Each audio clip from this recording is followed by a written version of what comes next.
కన్నబాబు గారు, నిన్న ప్రధాన ప్రతిపక్షం మేమే మాకే ఎక్కువ సీట్లు వచ్చాయి అని అన్నారు. 21 సీట్లు మాకున్నాయి అన్నారు. ఈరోజు 15 ఏళ్ళు మేము కలిసి ఉంటాం అని అంటున్నారు. గతంలో అయితే 10 ఏళ్ళు చెప్పారు, ఇప్పుడు ఒక 5 ఏళ్ళు ఎక్స్టెండ్ చేశారు దాన్ని. అంటే ఓవరాల్గా మళ్ళీ 15 ఏళ్ళకి తీసుకెళ్ళిపోయారు. ఈ 15 ఏళ్ళు కలిసి ఉంటామని ఈరోజు అసెంబ్లీలో చెప్పడం వెనుక వ్యూహం ఏమి అయి ఉండొచ్చు? అంటే ఇది వ్యూహం అనే కన్నా నాకు ఒక్క విషయం అర్థమైందండి. ఆల్రెడీ 9 నెలల కాలంలోనే కింద పడాల్సి వస్తుంది, మీద పడాల్సి వస్తుంది, ఇబ్బందులు పడాల్సి వస్తుంది, మనస్పర్ధలు వచ్చినాయి, కింద మీద పడుతున్నాము, ఇప్పటికే కొన్ని తలనొప్పులు ఉన్నాయనే విషయాన్ని అన్యాపదేశంగా ఇండైరెక్ట్గా పవన్ కళ్యాణ్ గారు సభా వేదికగానే చెప్పారు. అంటే ఆల్రెడీ ఆ కూటమి పార్టీల మధ్య సఖ్యత ప్రజలు అనుకున్నంతగా లేదు, సమస్యలు ఉన్నాయి, స్టార్ట్ అయిపోయినాయి పార్టీల మధ్య. ఓకే, పార్టీల మధ్య అభిప్రాయ భేదాలు వచ్చేస్తున్నాయి.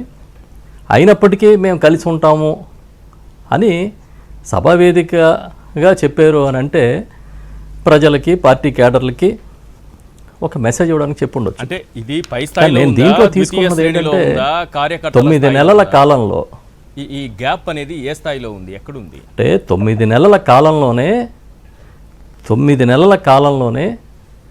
కింద పడుతున్నాం, మీద పడుతున్నాం, మా కుటుంబ వ్యవహారం అని చెప్పుకునే పరిస్థితి సభల్లో, వేదికలో, చట్టసభలో చెప్పే పరిస్థితి వచ్చేసిందంటే ఇలా కింద మీద పడుతూ 15 ఏళ్ళు కలిసి ఉంటామంటే కాదనేది ఎవరు ఉంటారు?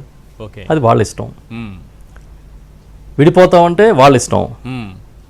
మీరు కలిసి ఉండండి, మీరు కలిసి పోటీ చేయండి అని ప్రజలు డిమాండ్ చేశారా? రాజకీయ అవసరాల కోసం కలిసి పోటీ చేశారు, రాజకీయ అవసరాల కోసం కలిసి ప్రభుత్వాన్ని నడుపుతున్నారు. అవును. 2019కి 2024కి మధ్య ఈ రాష్ట్రంలో ఒక్క వైఎస్ఆర్ పార్టీ మా అధినాయకుడు జగన్మోహన్ రెడ్డి గారి వైఖరిలో, సిద్ధాంతంలో తప్ప అన్ని రాజకీయ పార్టీల వైఖరిలోనే మార్పు వచ్చింది. 2019 ఎన్నికల్లో చంద్రబాబు నాయుడు గారు మోడీ గారు చంద్రబాబు నాయుడు గారిని చాలా దారుణంగా తిట్టుకున్నారు. 2019 ఎన్నికల్లో కమ్యూనిస్టులతో పొత్తులో ఉన్నారు ఆయన, పవన్ కళ్యాణ్ గారు. అవును. బీఎస్పీతో పొత్తులో ఉన్నారు. 2014లో వేరే పార్టీలతో పొత్తుల్లో ఉన్నారు వీళ్ళంతా. సో కలిసినా విడిపోయినా వాళ్ళ అవసరాల కోసం వాళ్ళు కలిసారు, వాళ్ళ అవసరాల కోసం వాళ్ళు విడిపోతున్నారు తప్ప ప్రజల కోసం కాదనేది నా ఒపీనియన్. అలాంటప్పుడు మీరు కలిసి ఉంటారా, విడిపోతారా, ఇవన్నీ కాదండి. నేను చెప్పేది ఒకటే, ఈ రాష్ట్రంలో ప్రజల కోసం, పేదల కోసం ఒంటరి పోరాటానికైనా నేను సిద్ధమే తప్ప వెనకడుగయ్యనని కష్టాల్లో, నష్టాల్లో జగన్మోహన్ రెడ్డి గారు పదే పదే చెప్తూనే ఉన్నారు. అవును. మీకు ఒక విషయం చెప్తా, ఆయన పార్టీ పెట్టిన తర్వాత ఒక్కసారి అధికారంలో ఉన్నారు 5 ఏళ్ల పాటు. ఈ 5 ఏళ్లలో 2.5 సంవత్సరాల పాటు ప్రపంచమే చూడని విపత్తు కరోనాను ఎదుర్కొన్నారు. ఇంకంతా కలిపి ఆయన సాఫీగా చేయగలిగింది అని అనుకుంటే, అది కూడా కొత్తగా అధికారం చేపట్టి మొదటిసారి ముఖ్యమంత్రి అయ్యి ఈ అన్ని బాలరిష్టాలని దాటుకుని ఆయన పరిపాలన చేయగలిగితే, సాఫీగా చేయగలిగితే ఒక 2-2.5 సంవత్సరాలు చేసి ఉంటారు.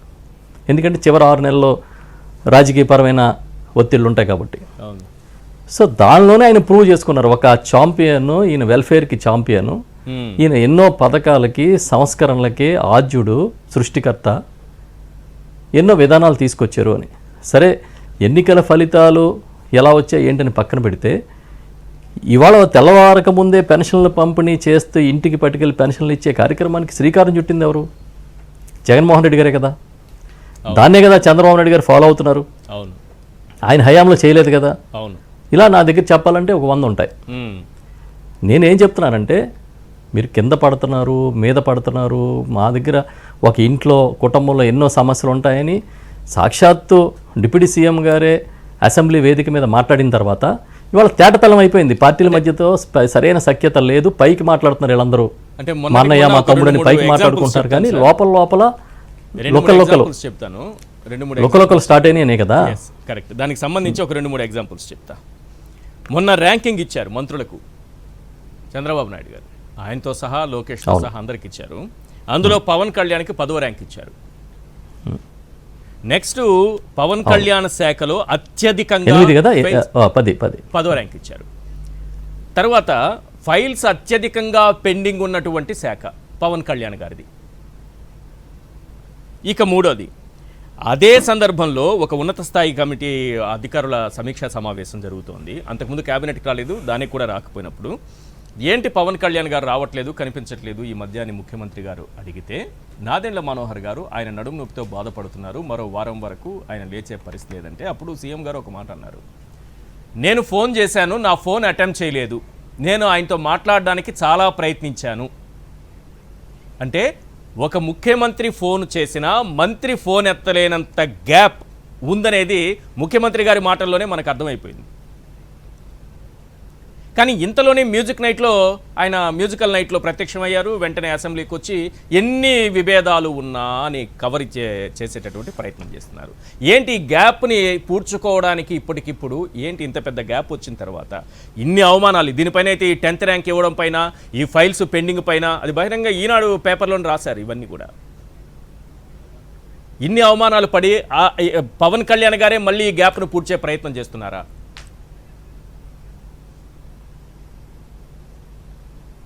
అంటే ఒక్క విషయం అండి, నేను అర్థం చేసుకుని చెప్తున్నా మీకు. ఇప్పుడు చంద్రబాబు నాయుడు గారు కూడా బహుశా సడన్గా ఒక సెక్రటరీ మీటింగ్ పెట్టి మంత్రులను దానికి పిలిచి కూర్చోబెట్టి మనోహర్ గారిని అడిగారు, ఏంటి నా ఫోన్ తీసుకోవట్లేదు డిప్యూటీ సీఎం గారు, 4 సార్లు ట్రై చేశాను అని. లేదంటే ఆయన హెల్త్ బాగోలేదని మనోహర్ గారు చెప్పినట్టుగా మీడియాలో చూశాను. అంటే చంద్రబాబు నాయుడు గారు నేను ట్రై చేస్తున్నా, పవన్ కళ్యాణ్ గారు అందుబాటులో రావట్లేదని చెప్పడం కోసం, అది కూడా రాష్ట్రంలో అధికార వ్యవస్థకి చెప్పడం కోసం ఆ వేదికను వాడుకున్నారు. మాకు చాలా ఇబ్బందులు ఉన్నాయి కానీ కలిసే ఉంటాము అని చెప్పడం కోసం అసెంబ్లీని పవన్ కళ్యాణ్ గారు వాడుకున్నారు. మెయిన్ మనం అర్థం చేసుకోవాల్సింది ఏంటంటే వీళ్ళని కలిపి ఉంచగలిగే పాయింట్, ప్రధానమైన పాయింట్ ఒకటే, జగన్ గారు అంటే భయం. జగన్ గారి ప్రజాదరణ ఇవాళకి కూడా చెక్కు చెదరలేదనేది ప్రజల్లో అర్థమవుతుంది. ఆయన వేరే కార్యక్రమాలు బయటకు వెళ్ళినప్పుడు కానీ, లేకపోతే 40% ఓటు, ఇంత శక్తివంతమైన పోరాటం ఇన్ని శక్తులు కలిసి చేసిన 40% ఓట్ బ్యాంక్ తగ్గకుండా నిలదొక్కుకోవడం, వితిన్ 1 month 2 monthsలో కార్యక్రమాలు ప్రారంభించడం, ఎన్ని కేసులు పెట్టినా కార్యకర్తలు రోడ్ల మీదకి రావడం, ఎన్ని ఒత్తిళ్ళు వచ్చినా జగన్మోహన్ రెడ్డి గారు వెరవకుండా ప్రజల దగ్గరికి సమస్యల పరిష్కారం కోసం భరోసా ఇవ్వడానికి ముందుకెళ్ళడం, ఇవన్నీ చూసినప్పుడు ప్రత్యర్థి పార్టీలు కలిసి ఉండడం అనేది అనివార్యం మనకి అన్న ఫీలింగ్లో కలిసి ఉంటారు అంతే. అయినా ఇవన్నీ మాకు ఎన్నన్నా ఉండొచ్చు, మేము కలిసి ఉంటామని అంటే కాదన్నది ఎవడు? కలిసి ఉండండి. కాకపోతే మనం చెప్పేది ఏంటంటే మీరు కలిసి ఉన్నవాళ్ళు కలిసి బాధ్యత వహించాలి. చంద్రబాబు నాయుడు గారు చెప్పిన హామీలు కానీ, మేనిఫెస్టో కానీ, అది ఉమ్మడి బాధ్యత. బీజేపీ వచ్చి మేనిఫెస్టోని మేము చేతితో ముట్టుకోలేదు కాబట్టి మాకు సంబంధం లేదంటే కుదరదు. చంద్రబాబు నాయుడు గారు ముఖ్యమంత్రి గారు, ఆయన చూసుకుంటారు, ఆయన ఏదో కింద మీద పడతారంటే అని పవన్ కళ్యాణ్ గారు అనుకుంటే ప్రజలు ఒప్పుకోరు. మీది ఉమ్మడి బాధ్యత. మీరు కలిసి ఉండండి, ఇంటర్నల్గా మీకు ఎన్నెన్ని ఇష్యూస్ ఉండనివ్వండి, మీరు ఇచ్చిన హామీలు నిలబెట్టండి. 143 హామీలు ఇచ్చారు. ఇవి కాకుండా రికార్డు కాని హామీలు చాలా ఉన్నాయి. అధికారంలోకి వస్తే మేము చేస్తామనేవి. కాబట్టి వాటన్నిటి మీద క్లారిటీ కోరుకుంటున్నారు ప్రజలు. ఇప్పుడు మొన్న చూసాం విశాఖ నడివీధుల్లో యువగళం. ఎన్నికల ముందు లోకేష్ గారు చేసింది రాజకీయ యువగళం. 9 నెలల గడవక ముందే నిజమైన యువగళం Group 2 అభ్యర్థుల రూపంలో విశాఖ నడివీధుల్లో వినబడింది. విశాఖే కదా చాలా ప్రాంతాల్లో. కాబట్టి కలిసి ఉండడం విడిపోవడం కాదు, ప్రజలకి మనం ఇచ్చిన మాట నిలబెట్టుకున్నామా లేదా అనేది ముఖ్యం.